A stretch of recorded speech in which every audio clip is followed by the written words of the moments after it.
But yeah, so that's about 20-some-odd people. There's someone who's allergic to heat. I don't know what that's all about. But just these various differing medical conditions that you get because of the environment. Also, we did have one wounded. Again, I said that the mortar attacks that did injure one person, but he was kind of back in action in a little bit the next day. Still has a piece of shrapnel in his leg, but he's doing fine. So that's kind of that part of it.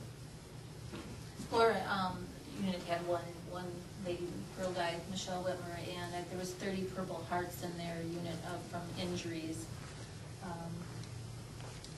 For a lot of various reasons. One of Laura's best friends was in the IED, and she's got a lot of shrapnel. And you worry about the traumatic head, injury from the impact of those things as well.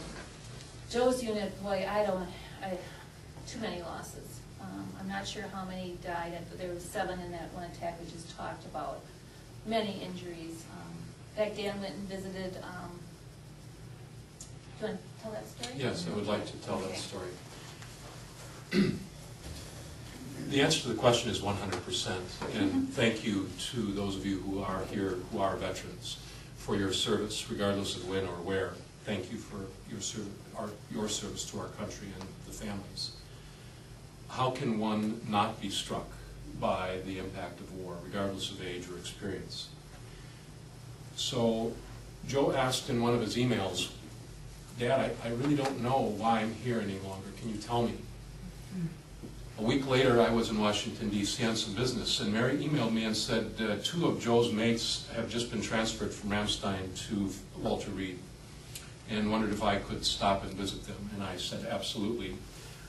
That morning I called, after getting that call, I called Walter Reed Army Medical Center, and I said, my name is Dan Naylor, and my son's a combat medic. 2 of his mates are in the hospital, and I would like to come and visit them if I could. And the response to me was, are you a member of the media? That was the first question. What year was this? This was 2004. So then my thought process immediately went back to when I was in the service, recognizing, well, you need to say some things, different things to different people to get what you need. So I spent the next hour talking about this issue with about 20 different people until I got to a nurse. And she said, well, Mr. Naylor, the only way that you can see a soldier here is if you are a relative. Isn't that right, Uncle Dan? And I said, yes, it is, Uncle Dan. I went to the hospital. I went to the critical care unit. The nurse who I talked to on the phone, and I said, are you sure it's okay if I go in? She said, absolutely. Just come down here. I went in, and there was a person. I could barely see his eyes. Bandages from head to foot, tubes, machines. He had just been taken off a respirator. I leaned down, and I said, my name is Dan Naylor. I'm Joe Naylor's father. And he looked at me and said these 4 words, Joe saved my life. That was the answer that I gave back to Joe. Joe, that's why you're in Iraq. And then I met his wife, and then I met his mother, who got there hours before he arrived from Germany.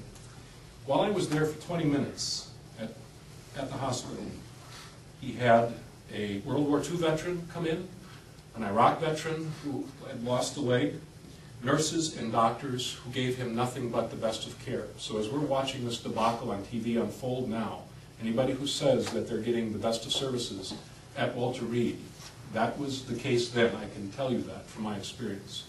And then I went up 2 floors to visit the other person. He didn't have any bandages. His head was shaved, and I saw a bandage, just a scar here. And I did the same thing. I was welcomed into the room. I walked up to him, and I said, my name's Dan Naylor. I'm Joe Naylor's father. And he said, I don't know any Joe Naylor. He had lost his memory. And he was one of the people also that we're now hearing about with the traumatic brain injury. The hallways were filled with people going through rehab. The hallways were filled with family members. That is what I remember.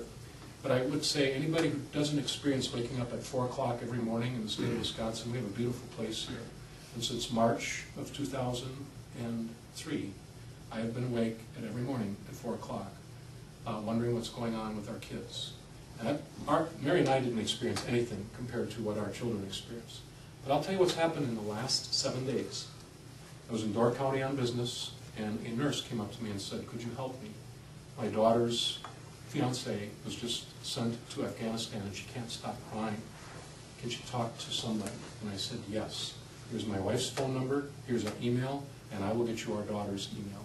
And we will provide that support to you. This morning, at 10 o'clock, I had gotten a call on my cell phone, and about 15 minutes later I called back, and it's a friend of mine, a colleague, who's an administrator of an organization, in tears, saying, my daughter just turned 18. She's a senior in high school. I just found out today that she's been talking at length with a Marine recruiter, and she's meeting with him tonight, now, as we speak. What can I do? That's the kind of calls we get and the connections that we make. And we're not saying join or not join. We're saying talk with people who will be truthful. And if I knew we were going to be meeting with you tonight, I would say talk with Jamie, because you need to get the big picture. But I'll tell you who else I gave the name to. A man by the name of Tom Dietz. Tom Dietz and I and 3 other veterans, post-Vietnam, started a Veterans Center in Madison 35 years ago. That center is still open. You know who's seeing them now?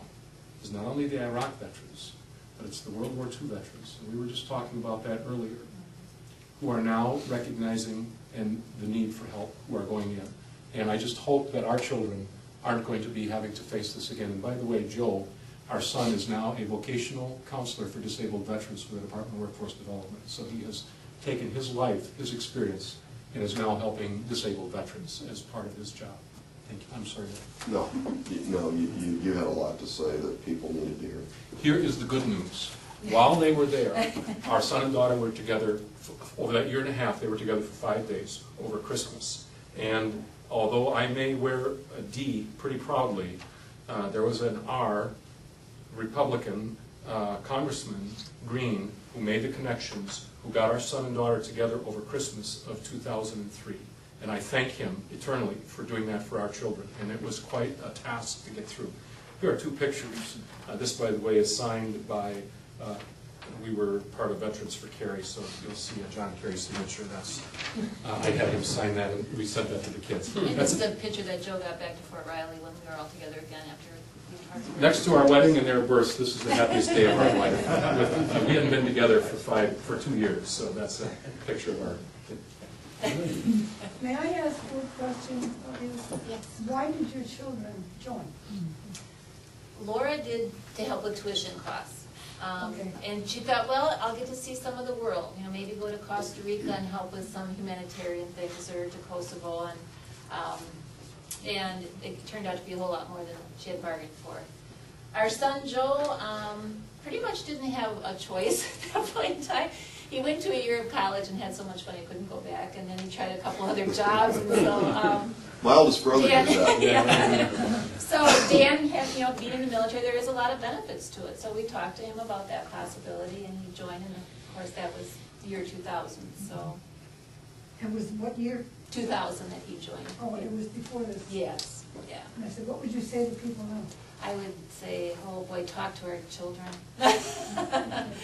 Talk to our children. Get the facts and Yeah. realize what the military is. This has not changed. Once you sign, you are part of the military, and they have a right and a responsibility to do as they wish. That lasts initial enlistment for 8 years. I don't know if it's still, is that Still 8 years. It's still 8 years. And you're committed, and that is an understanding that people need to have, and that you do not have control. There are no, the call comes, and that is a responsibility. If one understands that, that is a choice that is being made. I just wonder, one other thing, I wonder why young people do, knowing what we know now. Maybe they don't know a lot of what is going on, but the No Child Left Behind law, do you all know this? Has a clause in it that says that military recruiters must have access to student records.